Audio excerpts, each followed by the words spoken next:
শ্ৰদ্ধেয় কৃষকবৃন্দ, আমাৰ YouTube channel north east এগ্ৰিপ্ৰেনিয়ৰলৈ সকলোকে আপোনালোকক স্বাগতম জনাইছোঁ।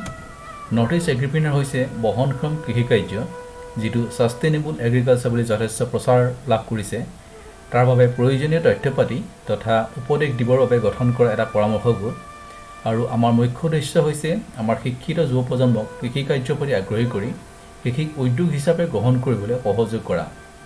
ইয়াৰ বাবে আমি কিছুমান নতুন বৈজ্ঞানিক পদ্ধতি যেনে মাটি নোহোৱাকৈ কিদৰে স্বাস্থ্যৱান আৰু ৰোগমুক্ত শাক পাচলি পুলি প্ৰস্তুত কৰিব পাৰি, কিদৰে শাক পাচলিৰ ক্ষেত্ৰতো গ্ৰাফটিং পদ্ধতিৰ জৰিয়তে উৎপাদন দুগুণতকৈ অধিক বঢ়াব পাৰি, গ্ৰীষ্মকালীও বিলাহীৰ খেতি কেনেদৰে কৰিব পৰা যায়, বিভিন্ন শস্যৰ প্ৰামাণিক বীজ কেনেদৰে উৎপাদন কৰিব পাৰি ইত্যাদি ইত্যাদি বিষয়ত সৰু সৰু কিছুমান ভিডিঅ' আপোনালোকৰ মাজলৈ লৈ আনিম। আমাৰ অনুৰোধ, আমাৰ ভিডিঅ'বোৰ সম্পূৰ্ণকৈ চাওক আৰু ছাবস্ক্ৰাইব কৰক, যাতে আমি আপোনালোকলৈ প্ৰস্তুত কৰা ভিডিঅ'সমূহ আপোনালোকে লগে লগে উপভোগ কৰিব পাৰে।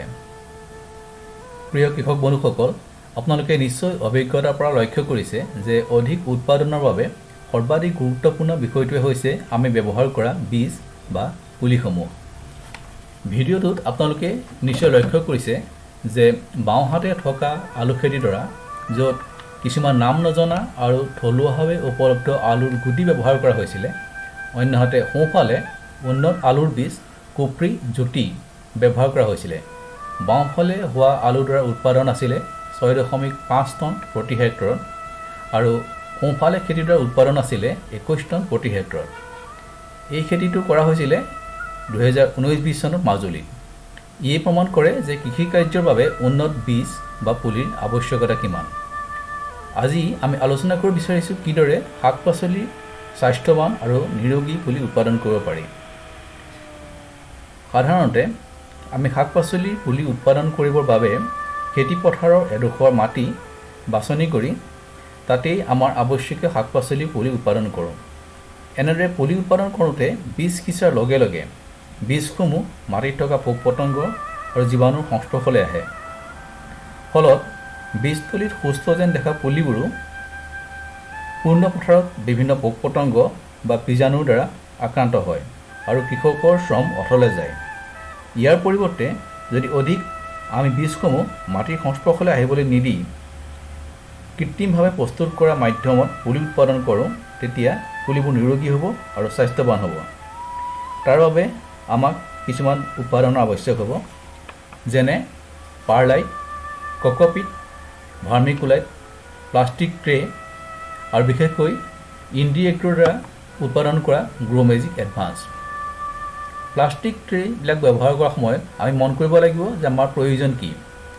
বিলাহী, বেঙেনা, জলকীয়া ইত্যাদি পুলিবোৰ সৰু সৰু আৰু তাৰ কাৰণে আমাক সৰু ছাইজৰ প্লাষ্টিক ট্ৰে আৱশ্যক হ'ব। অন্যহাতে ৰঙালাও, জাতিলাও ইত্যাদি ক্ষেত্ৰত ডাঙৰ আকাৰৰ প্লাষ্টিক ট্ৰে আৱশ্যক হ'ব।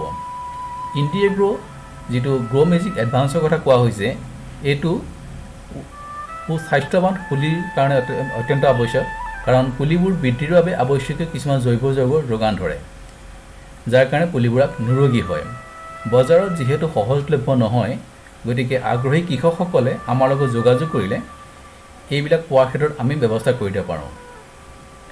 ইয়াৰ পিছত প্ৰথম কাম হৈছে কক'পিট পৰিষ্কাৰ কৰাটো।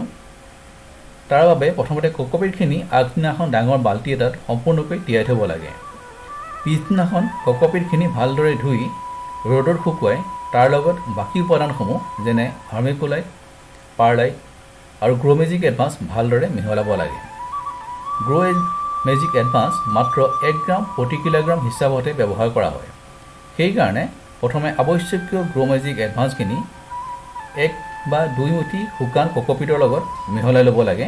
তাৰপিছত সেইখিনি বাকী থকা মিক্সাৰখিনিৰ লগত মিহলাই ল'ব লাগে। এনেদৰে প্ৰস্তুত কৰি উলিওৱা বীজ অংকুৰণৰ মাধ্যমখিনি চিডলিং ট্ৰেবিলাকত ভালদৰে ভৰাব লাগে।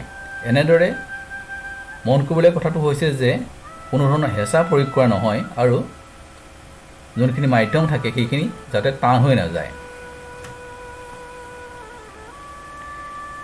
চিডলিং ট্ৰেখিনি মিক্সাৰখিনি সম্পূৰ্ণ পূৰাই লৈ শস্যৰ বীজখিনি এটা এটাকৈ হলবিলাকত দিব লাগে। শস্যৰ বীজখিনি বাছনি কৰোঁতে আমি সদায় সতৰ্ক হ'ব লাগে যাতে উন্নত জাতৰ চিনাকি বীজসমূহে ব্যৱহাৰ কৰা হয়। বীজখিনি চিডলিং ট্ৰেত দিয়াৰ পিছত সামান্য পানী দিব লাগে যাতে বীজবোৰৰ অংকুৰণ সহায়ক হয়। বীজ সিঁচাৰ পিছত ট্ৰেসমূহ ছবিত দেখুওৱা ধৰণে জিগজাগকৈ জাপি দি কাপোৰে ঢাকি দিব লাগে। এনে কৰিলে ৩-৪ দিনৰ ভিতৰতে বীজসমূহৰ অংকুৰণ হ'ব। মন কৰিবলগীয়া কথাটো হৈছে যে প্ৰত্যেকটো হল বা প্লাগত মাত্ৰ এটাহে পুলি থাকে। অধিক পুলি হ'লে বাকীবোৰ আঁতৰাই বীজ অংকুৰ নোহোৱা হলবিলাকত ৰুব পৰা যায়। প্ৰায় ২০ দিনৰ পিছত পুলিবোৰ ঠন ধৰি উঠিব আৰু তেতিয়াই গ্ৰ'মেজিক এডভান্সৰ ১ গ্ৰাম প্ৰতি লিটাৰ পানীত মিলাই স্প্ৰে' কৰিব লাগে। ৩০ দিনৰ পিছত পুলিবোৰ পথাৰলৈ ৰুবলৈ প্ৰস্তুত হৈ পৰে। থোৰতে প্লাষ্টিক পুলি ট্ৰেত মাটি নোহোৱাকৈ উৎপাদন কৰা পদ্ধতিৰ সা সুবিধাসমূহ হৈছে বতৰৰ স্থিতি নিৰ্বিশেষে পুলি উৎপাদন কৰিব পৰা যায়। পুলিবোৰ বীজ সিঁচাৰ প্ৰথম দিনৰ পৰাই ৰোগ আৰু কীটৰ পৰা মুক্ত হৈ থাকে। পুলি ট্ৰেবোৰ সহজে পথাৰলৈ কঢ়িয়াই লৈ যাব পাৰি।